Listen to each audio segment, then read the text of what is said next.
ഒരിക്കൽ ഏറ്റവും പ്രിയപ്പെട്ടവനായി കരുതിയ അനിയുടെ ശബ്ദം കേട്ടതും നടുങ്ങിപ്പോയി ചൈത്ര. ഒരു നിമിഷം കണ്ണുകൾ ഇറുക്കിയടച്ചു തുറന്ന ശേഷം അവനെ നേരെ തിരിഞ്ഞു നോക്കുമ്പോൾ അവളുടെ ചുവന്ന കണ്ണിൽ തെളിഞ്ഞു നിന്നത് കോപം തന്നെയായിരുന്നു. ജയദേവൻ സാർ ചോദിച്ചതിനോട് താൻ എന്ത് പറഞ്ഞു? ഡ്രൈവ് ചെയ്യുന്നതിനിടെ അടുത്തിരിക്കുന്നവളെ പാളി നോക്കി ചോദിച്ചു വൈഭവ്. സൗപർണയുടെ മെയിൻ ഇൻവെസ്റ്റർമാരിൽ ഒരാളായ ജയദേവൻ വിളിച്ചിട്ട് അയാളുടെ വീട്ടിൽ പോയിട്ട് വരും വഴിയാണ് വൈഭവും ശിവയും. പുള്ളി വൈഭവിനോട് ഒന്ന് ആവശ്യപ്പെട്ടു. സൗപർണയുടെ പുതിയ CEO ആയി ശിവ എത്തണമെന്ന്. വൈഭവിന് ആ കാര്യത്തിൽ ഒരു സമ്മതക്കുറവും ഇല്ലായിരുന്നു. എന്നാലും ശിവയോടുമായി നന്നായി ആലോചിച്ച് തീരുമാനിക്കാം എന്നവൻ പറഞ്ഞു അവിടുന്ന് ഇറങ്ങിയതാണ്. അച്ഛനോട് ഒന്ന് ചോദിക്കണം. പഠിക്കുന്ന കാലം തൊട്ടേ എല്ലാ കാര്യങ്ങളിലും അവസാന വാക്ക് അച്ഛയ. ഇത്രയും വലിയ ഒരു പൊസിഷനൊക്കെ ഏറ്റെടുക്കുന്ന കാര്യമല്ലേ? എന്തോ ഒരു കോൺഫിഡൻസ് കുറവ്. അവനെ നോക്കി ഒന്ന് പറഞ്ഞിട്ട് ശിവ പുറത്തേക്ക് നോക്കിയിരുന്നു. അവൾ ഇപ്പോഴും അത്ര ഓക്കെ ആയില്ലെന്ന് അവന് മനസ്സിലായി.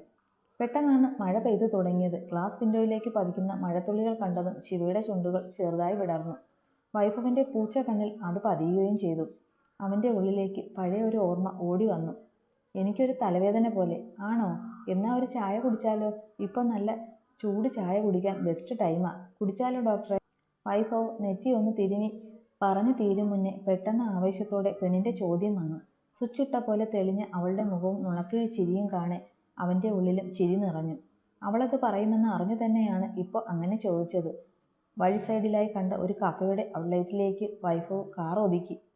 ആ ഔട്ട്ലെറ്റിൻ്റെ ഷെഡിലേക്ക് കാറിൽ നിന്നിറങ്ങി ഓടിക്കേറി ഇരുവരും.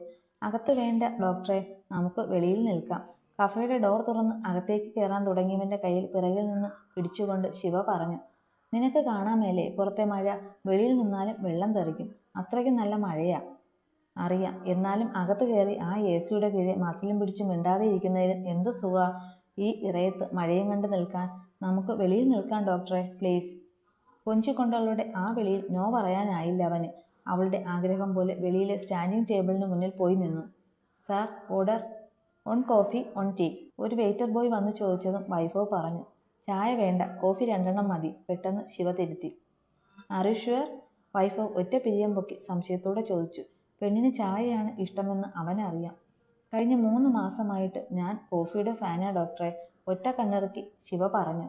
വൈഭവ് ഒന്നാക്കിയ പോലെ തലയാട്ടിയിട്ട് 2 കോഫി ഓർഡർ ചെയ്തു. ഇവിടെ നിൽക്കുമ്പോഴാ മഴ പെയ്യുന്നത് കാണാൻ ഏറ്റവും സൗന്ദര്യം എന്നറിയാവോ ഡോക്ടർക്ക്? ശിവ പെട്ടെന്ന് ചോദിച്ചതും എവിടെയാ എന്ന പോലെ അവളെ ഒന്ന് നോക്കി വൈഭവ്. കടലിൽ. രാത്രിയിൽ അലയില്ലാതെ ശാന്തമായി കിടക്കുന്ന ആ വെള്ളത്തിൽ മഴത്തുള്ളികൾ പതിക്കുന്നത് കാണാൻ ഭയങ്കര ഭംഗിയാ. നബസിലായിരിക്കുമ്പോൾ മഴ പെയ്താൽ അപ്പോൾ ഞാൻ ഇറങ്ങി ഓടും ബീച്ചിലേക്ക്. പിന്നെ ജാനുമ്മ വടിയെടുക്കുമ്പോഴേ അവിടെ നിന്ന് കയറും. അപ്പോൾ മഴയത്ത് ചായ കുടിക്കാൻ പോകുന്ന അസുഖമോ?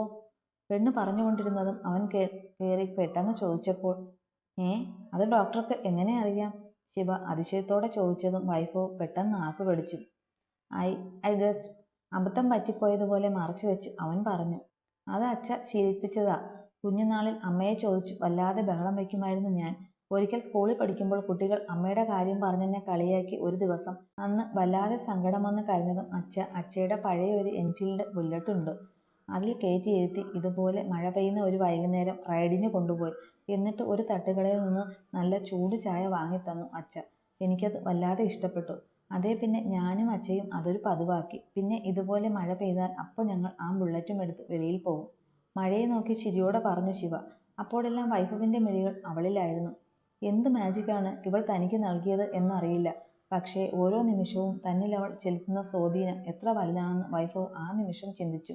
ഡോക്ടറെ, പെട്ടെന്ന് വിരലൊന്ന് ഞൊടിച്ച് ശിവ വിളിച്ചപ്പോഴാണ് അവളെ തന്നെ നോക്കി നിന്നവൻ ഞെട്ടി ഉണർന്നേ.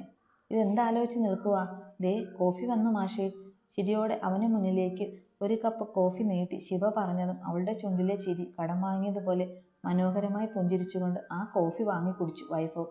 അപ്പോൾ അവർ നിൽക്കുന്നതിന് കുറച്ച് അപ്പുറം മാറി പാർക്ക് ചെയ്തിരുന്ന ഒരു മാരുതി i10-ലിരുന്ന് ശിവയെയും വൈഭവിനെയും തന്നെ നോക്കിയിരുന്നവളുടെ ചുണ്ടിൽ ഒരു ചിരി വിരിഞ്ഞു. താനും വൈഭവുമായുള്ള ബന്ധമൊക്കെ എനിക്കറിയാം. അതുകൊണ്ട് ഒന്ന് കാണണമെന്ന് പറഞ്ഞു വിളിച്ചപ്പോൾ എനിക്ക് അത്ര വലിയ ഞെട്ടലൊന്നും ഉണ്ടായില്ല. കോഫി ഷോപ്പിൽ തനിക്ക് ഓപ്പോസിറ്റായി ഇരിക്കുന്ന മീരയെ നോക്കി ചിരിയോടെ കാർത്തിക് പറഞ്ഞു. കാർത്തിക്, ഒരു ലൂസ് ടോക്കിന് എനിക്ക് സമയമില്ല. സ്ട്രെയിറ്റ് ആയിട്ട് കാര്യം പറയാം. ശിവാമി വൈഭവിൻ്റെ റിയൽ ഭാര്യയല്ല. വൈഭവും അവളും ആളുകൾക്ക് മുന്നിൽ എത്ര അഭിനയിച്ചാലും ദേ ആർ ഫേക്ക്. അവർ തമ്മിൽ എന്തോ വലിയൊരു രഹസ്യമുണ്ട്, എനിക്കുറപ്പാ. അതെനിക്ക് കണ്ടുപിടിക്കണം. അതിനെനിക്ക് കാർത്തിക്കിൻ്റെ സഹായം വേണം. മുഖവരയില്ലാതെ മീര അവനോട് പറഞ്ഞു. താൻ പറയുന്നത് ശരിയാ. ശിവാമിയും വൈഫവും തമ്മിൽ എന്തോ ഒരു രഹസ്യമുണ്ട്. പക്ഷേ അവൻ അവളെ കെട്ടിയത് അതൊരു കള്ളമല്ല. ശിവാമി സേതുമാധവനെ വൈഫ് വർമ്മ സ്നേഹിക്കുന്നുണ്ട്. കാർത്തിക് പറഞ്ഞതും പൊട്ടിച്ചിരിച്ചു മീര. താനിങ്ങനെ കോമഡി അടിക്കല്ലേ കാർത്തി. വൈഭവന് ഒരിക്കലും മറ്റൊരു പെണ്ണിനെ സ്നേഹിക്കാൻ കഴിയില്ലടോ. അത്രയ്ക്കാ ഞാൻ അവന് ഒരിക്കൽ കൊടുത്ത വേദന. ശിവാമി ഇന്നലെ കയറി വന്നവളാ. അവന് മുന്നിൽ കിടന്നു കൊടുക്കാൻ വന്നവളുമാരിൽ ഒരുത്തി. അത്രയേ ഉള്ളൂ. ഇല്ല മീര, അവിടെ തനിക്ക് തെറ്റി. നീ ഇട്ടെറിഞ്ഞു പോയപ്പോൾ ദേവദാസിന് പകരം നല്ല ഒന്നാന്തരം കാസനോവ ആയ മുതല വൈഭവ്. പെണ്ണിനെ മനസ്സുകൊണ്ടല്ലാതെ ശരീരം കൊണ്ട് മാത്രം സ്നേഹിച്ചവൻ. അവൻ്റെ മനസ്സിനെ വർഷങ്ങൾക്ക് മുന്നേ പിടിച്ചുലച്ചവളാണ് ശിവാമി എന്ന് ഞാൻ പറഞ്ഞാൽ താൻ വിശ്വസിക്കുമോ? പരിഹാസ ചിരിയോടെ കാർത്തിക് ചോദിച്ചത് മീര അവനെ ഞെട്ടലോടെ നോക്കി. ഞെട്ടണ്ട, ദാറ്റ്സ് ട്രൂ. ശിവാമിയെ വൈഭവിന് നേരത്തെ അറിയാം. കറക്റ്റായിട്ട് പറഞ്ഞാൽ മംഗലം കോളേജിൽ അവൾ പഠിക്കുന്ന കാലം തൊട്ട്. നോ, യെസ്, അതാണ് സത്യം. ആ പെണ്ണിനെ പണ്ടേ അവൻ നോട്ടമിട്ടതിന് ഏക ദൃക്സാക്ഷിയാണ് ഞാൻ എന്നും പറഞ്ഞ് ചിരിയോടെ കാർത്തിക് പഴയ കഥ മീരയോട് പറയാൻ തുടങ്ങി.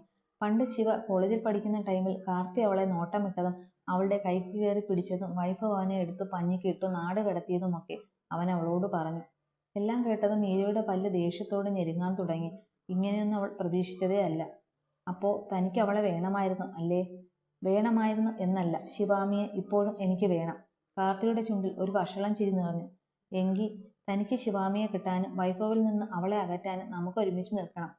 കാർത്തിക്കിന് വേണ്ടുന്ന എല്ലാ സഹായവും ഞാൻ ചെയ്തു തരും. പണമായിട്ടാണെങ്കിൽ അങ്ങനെ, അല്ലെങ്കിൽ മറ്റെന്തുമായും. മേശയ്ക്ക് മുകളിൽ വെച്ച അവൻ്റെ കയ്യിൽ വിരലുകൾ കൊണ്ട് കൂട്ടിപ്പിടിച്ച് വശ്യമായ ചിരിയോടെ മീര പറഞ്ഞതും കാർത്തിയുടെ മുഖത്ത് ഗൂഢമായ ഒരു പുഞ്ചിരി നിറഞ്ഞു. കോഫി കുടിച്ചു കഴിഞ്ഞ് തിരികെ വന്ന് കാറിൽ കയറിയപ്പോഴാണ് ഡാഷ്ബോർഡിൽ വെച്ചിരുന്ന തൻ്റെ ഫോൺ സൈലന്റിൽ റിങ് ചെയ്യുന്നത് വൈഭവ് കണ്ടേ. ശിവയും വൈഭവും ഫോൺ കാറിൽ വെച്ചിട്ടാണ് കോഫി കുടിക്കാൻ വെളിയിൽ ഇറങ്ങിപ്പോയത്. അവൻ ഫോൺ എടുത്ത് നോക്കി. അതിൽ അനിത ഡോക്ടർ എന്ന് കണ്ടതും അവൻ വേഗം കോൾ എടുത്തു. ഹലോ. അവൻ കോൾ എടുത്ത് ചെവിയിലേക്ക് വെച്ചു. മറുപുറത്തു നിന്ന് വന്ന കാര്യം കേട്ട് അവൻ ഞെട്ടലോടെ അടുത്തിരുന്നവളെ നോക്കി. ഞങ്ങളിപ്പോൾ എത്താം. തിടുക്കത്തിൽ അത്രയും മാത്രം പറഞ്ഞ് വൈഭവ് ഫോൺ കട്ട് ചെയ്തു. എന്താ ഡോക്ടറെ, എന്തു പറ്റി? ആരാ വിളിച്ചേ? വേഗത്തിൽ വണ്ടി സ്റ്റാർട്ട് ചെയ്ത് സ്പീഡിൽ ഓടിക്കുന്നവനെ നോക്കി ശിവ ടെൻഷനോടെ ചോദിച്ചു.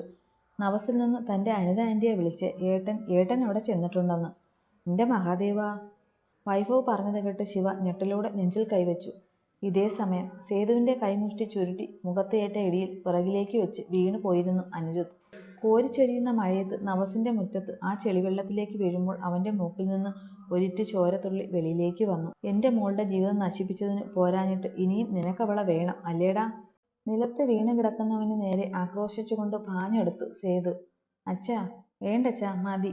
ചൈത്ര സേതുവിനെ വട്ടം പിടിച്ച് കരഞ്ഞുകൊണ്ട് പറഞ്ഞു. നിർത്ത് സേതു, മതിയാക്ക് നീ. അയാളെ തടഞ്ഞുകൊണ്ട് അനിതയും ഉണ്ടായിരുന്നു.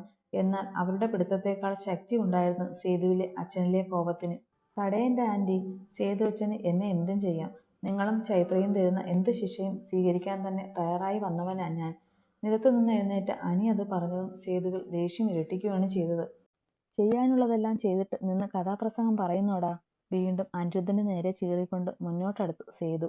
ചൈത്രയും അനിതയും പിടിച്ചിട്ടൊന്നും അയാൾ നിന്നില്ല. സേതു കാലുപൊക്കി അവൻ്റെ നെഞ്ചിലേക്ക് ആഞ്ഞു ചവിട്ടി. പിറകേക്ക് വേച്ചുപോയ അനി വേദനയോടെ നെഞ്ചുപൊത്തി ഒന്ന് ഏങ്ങി. ചൈത്ര വാ പൊത്തിപ്പോയി. അവൻ അടി കൊള്ളുന്നത് കണ്ട് അവളുടെ ഉള്ളിൽ എവിടെയോ ഒരു പിടച്ചിലുണ്ടാകുന്നത് ചൈത്ര അറിഞ്ഞു. അപ്പോഴേക്കും വൈഭവും ശിവയും എത്തിയിരുന്നു. കാറിൽ നിന്ന് വേഗം ചാടി ഇറങ്ങി ഇരുവരും കാണുന്നത് അനിരുദ്ധൻ്റെ ഷർട്ടിൽ പിടിച്ച് അവനെ നേരിടുന്ന സേതുവിനെയാണ്. അച്ഛേ. അടുത്ത നിമിഷം ശിവ അലറി വിളിച്ചുകൊണ്ട് അങ്ങോട്ടേക്ക് ഓടി. പിറകെ വൈഭവും. അച്ഛേ, എന്തായി കാണിക്കുന്നേ? വിട ഏട്ടനെ. ശിവ ചെന്ന് സേതുവിനെ കെട്ടിപ്പിടിച്ച് അയാളുടെ കൈ അനിയിൽ നിന്ന് വിടുവിക്കാൻ ശ്രമിച്ചു. അച്ഛാ പ്ലീസ്, ഏട്ടനെ വിട്. വൈഭവും അവർക്ക് നടുവിൽ കയറി. സേതുവിനെ തടഞ്ഞുകൊണ്ട് തൻ്റെ ഏട്ടനെ നോക്കി. നല്ലതുപോലെ അടി കൊണ്ടിട്ടുണ്ട് എന്നതിൻ്റെ പാടുകൾ അവൻ്റെ മുഖത്തും മൂക്കിൽ നിന്നൊഴുകുന്ന ചോരയിൽ നിന്നും വൈഭവിന് മനസ്സിലായി. അതൊക്കെ കാണാൻ വല്ലാതെ ദേഷ്യം തോന്നിയെങ്കിലും എതിർവശത്ത് നിൽക്കുന്നത് ശിവയുടെ അച്ഛൻ എന്ന നിലയിൽ അവൻ സംയമനം പാലിച്ചു. വൈഭവേ, നിനക്കറിയില്ല ഇവൻ നിന്റെ ഏട്ടൻ എന്താ ചെയ്തതെന്ന്. എൻ്റെ ചൈത്രമോളെ പിച്ചു ചീന്തിയവനായവൻ, അറിയോ? തന്നെ തടയുന്ന വൈഭവിനെ നോക്കി സേതു പറഞ്ഞതും എനിക്കറിയാം സേതു വെച്ച്, എനിക്കെല്ലാം അറിയാം. വൈഭവ് മറുപടി നൽകി. അത് കേട്ടതും ഒരു നിമിഷം ഞെട്ടിപ്പോയി സേതു. അതേ ഞെട്ടലോടെ തന്നെ അയാൾ ശിവയെ നോക്കി. അവൾക്കും അറിയാമെന്ന പോലെ തലയാട്ടി കാണിച്ചു. സേതുവിൻ്റെ കൈകൾ അനിയിൽ നിന്നും വിട്ടു. ഓഹോ, അപ്പോൾ ഇതിനായിരുന്നു മാണിക്യമകളിൽ നിന്നും എൻ്റെ ചൈത്രമോൾക്ക് വന്ന ആലോചന. നിന്റെ ചേട്ടന് പറ്റിപ്പോയ തെറ്റ് തിരുത്താൻ കണ്ട മാർഗമാണല്ലേ ഈ കല്യാണം? സേതു അമർഷത്തോടെ വൈഭവിനെയും അനിയെയും മാറി മാറി നോക്കി പറഞ്ഞു. അനിയുടെ കാര്യം വൈഭവ് മറച്ചു പിടിച്ചതിൽ അവനോളം സേതുവിന് അപ്പോൾ ദേഷ്യം തോന്നി. എന്റെ തെറ്റ്, എനിക്കത് തിരുത്തണം മകളെ. പക്ഷേ ഈ കല്യാണം അതിനൊരു മാർഗമല്ല. ഒരിക്കൽ കൈവിട്ട് കളഞ്ഞ എൻ്റെ ജീവനെ ഞാൻ തിരിച്ചെടുക്കുക, എൻ്റെ സ്വന്തമായിട്ട്. അന്നും ഇന്നും ഞാൻ ചൈത്രയെ സ്നേഹിച്ചത് ആത്മാർത്ഥമായിട്ടാ. അവളിൽ നിന്ന് പോകുമെന്ന നിമിഷത്തിൽ ചെയ്തു പോയൊരു പിഴവ്, അതിനെൻ്റെ പ്രായശ്ചിത്തമായി എൻ്റെ ജീവൻ വരെ തരാനും തയ്യാറാ ഞാൻ. അവൾക്ക് സന്തോഷമാവും സ്വസ്ഥമായും ജീവിക്കുമെങ്കിൽ. സേതു ചോദിച്ചതിന് നിറകണ്ണുകളോടെ ചൈത്രയെ നോക്കി അനി പറഞ്ഞതും ചൈത്ര വാശിയോടെ അവനിൽ നിന്ന് നോട്ടം മാറ്റി. ഏട്ടൻ്റെ തെറ്റിനെ ന്യായീകരിക്കുന്നില്ല അച്ഛാ ഞാൻ. പക്ഷേ തുല്യ ദുഃഖിതരായ ഇരുവരെയും നമുക്ക് പരിഗണിച്ചൂടെ?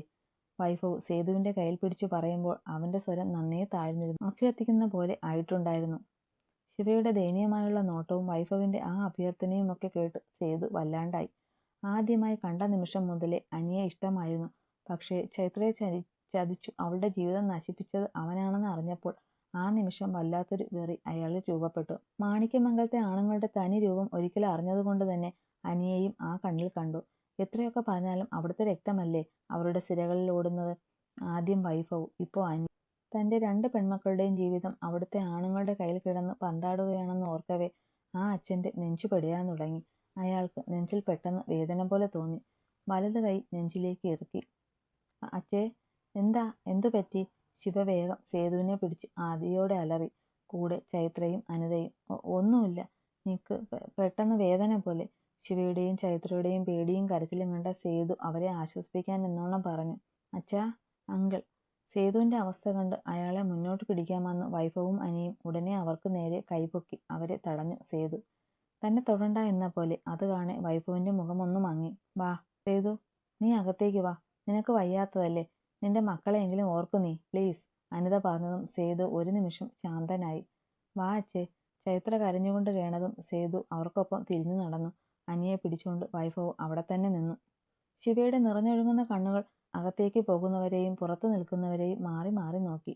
ആരുടെ കൈ പിടിക്കണം, ആർക്കൊപ്പം കൂടെ പോകണം എന്ന സങ്കോചം അവളെ അലട്ടി.